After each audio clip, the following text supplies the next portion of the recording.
অন্যরকম আসলে নির্বাচনের যে উৎসবের একটা আমেজ তৈরি হয়েছে দেশে তা কিন্তু এখন মাতুয়াইলে বোঝা যাচ্ছে। মানে চারিদিকে ফুলের ছড়াছড়ি। এই মুহূর্তে আমরা প্রচারণার যে কভারেজে আছি সেখানে আমরা দেখতে পাচ্ছি যে নবিউল্লাহ নবী ঢাকা 5 আসনের বিএনপি সমর্থিত প্রার্থী, তিনি এই মুহূর্তে প্রচারণা চালাচ্ছেন এবং তার যে কর্মী সমর্থকরা তারা এই শরীফপাড়া এই চতুর্পাশে আমরা দেখছি যে তারা এই প্রচারণা চালিয়েছেন। এখানে প্রায় 4 লক্ষেরও বেশি ভোটার রয়েছে এবং তাদেরকে আমরা দেখেছি যে এখানে দাঁড়ে দাঁড়ে যাচ্ছে প্রার্থীরা এবং প্রচারণা চালিয়ে জনসমর্থনের আদায়ের চেষ্টা করছে। আমরা একটু আপনার সাথে কথা বলতে চাই, কেমন আপনি দেখছেন প্রচারণা এবং কেমন সাড়া পাচ্ছেন জনগণের, প্রতিদ্বন্দ্বিতা কেমন হবে? আসলে সরকার পরিবর্তনের পর 5 আগস্টের পর থেকেই এলাকার জনগণ আমার নেতৃত্বে গণসংযোগ করতেছে।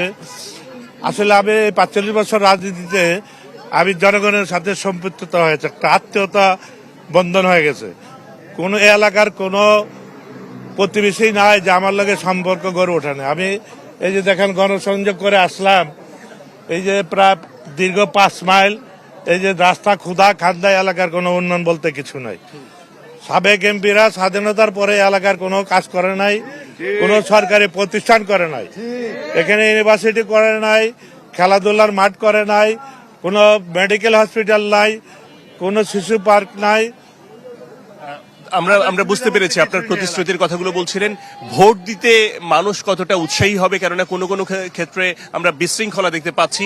যাই হোক, আমরা দেখতে পাচ্ছিলাম যে কথা বলছিলেন নবিউল্লাহ নবী, তিনি এই এলাকার যে জনসমর্থন আদায়ের জন্য বিভিন্ন দ্বারে দ্বারে যাচ্ছেন, জনগণের কাছে ভোট প্রত্যাশা করছেন এবং তিনি মনে করছেন যে জনগণ তার সঙ্গেই থাকবেন। এই এলাকায় রয়েছেন কামাল হোসেন, যিনি জামাতে ইসলামের প্রার্থী, তিনিও ভোটের জন্য দ্বারে দ্বারে যাচ্ছেন। শরীফ, ধন্যবাদ আপনাকে। যেতে চাই মিরপুরে, ইমতিয়াজ রয়েছেন সেখানে। ইমতিয়াজ, সচিব যেটা বলছিলেন উৎসব মুখর একটি পরিবেশ, আপনার ওখানেও নিশ্চয়ই তেমনই পরিস্থিতি বিরাজ করছে। ক্লিংকার বেশি থাকলে সিমেন্ট বেশি খাঁটি। আনোয়ার সিমেন্ট। একেবারে শরীফ, আমি কিন্তু এখন ঢাকা 14 আসনে আছি এবং এখানে সকাল থেকে কিন্তু একটি উৎসব মুখর পরিবেশ ছিল। বেলা 12টায় ঢাকা 14 আসনের বিএনপি মনোনীত প্রার্থী সানজিদা ইসলাম তুলি তিনি কিন্তু তার প্রচারণা কার্যক্রম শুরু করেছে এবং প্রচারণা কার্যক্রমে কিন্তু তার সাথে অনেক মানুষ ছিল এবং সে কিন্তু এই এলাকার, রূপনগর এলাকার কিন্তু প্রত্যেকটি ঘরে ঘরে গিয়ে বা প্রত্যেকটি দোকানে প্রত্যেকটি মানুষের সাথে, ভাড়াটিয়া মানুষের সাথে তিনি কিন্তু কথা বলছেন এবং আমরাও কিন্তু তার সাথে কথা বলেছি এবং তিনি প্রত্যেকটি মানুষের কাছ থেকে তাদের অভিযোগ, তাদেরকে যে প্রতিশ্রুতি দেওয়া লাগবে সেটি কিন্তু তিনি দিচ্ছে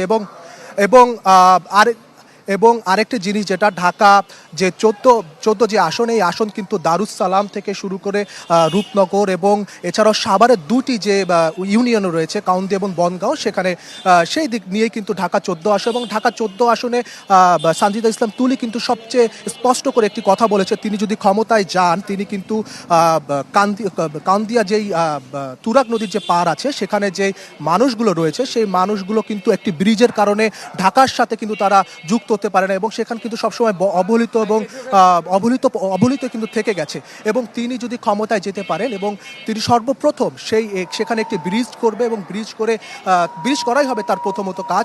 এবং এছাড়া এলাকার মানুষের সাথে আমরা কথা বলেছি, তারা বলেছে যে এই এলাকায় জলাবদ্ধতা সহ গ্যাসের যে সংকট সেগুলো কিন্তু রয়েছে এবং সানজিদা ইসলাম তুলি আরেকটি কথা বলেছেন যে তিনি যদি ক্ষমতায় যেতে চান তিনি নারীদের উন্নয়নের জন্য, তরুণদের জন্য কিন্তু তিনি কাজ করবে এবং তরুণদের ছাড়াও তিনি হচ্ছে যে এলাকায় যে একটি হটলাইনের ব্যবস্থা করবে যাতে পুরুষ মহিলা সবাই যাতে সুরক্ষা পায়। এবং আমার সামনে আপনারা দেখতে পাচ্ছেন যে মানুষের একটি ঢল চলে যাচ্ছে, এলাকায় একটি উৎসবমুখর পরিবেশ তৈরি হচ্ছে, ভোটাররা সহ প্রার্থীরা সহ ব্যস্ত সময় কাটাচ্ছে।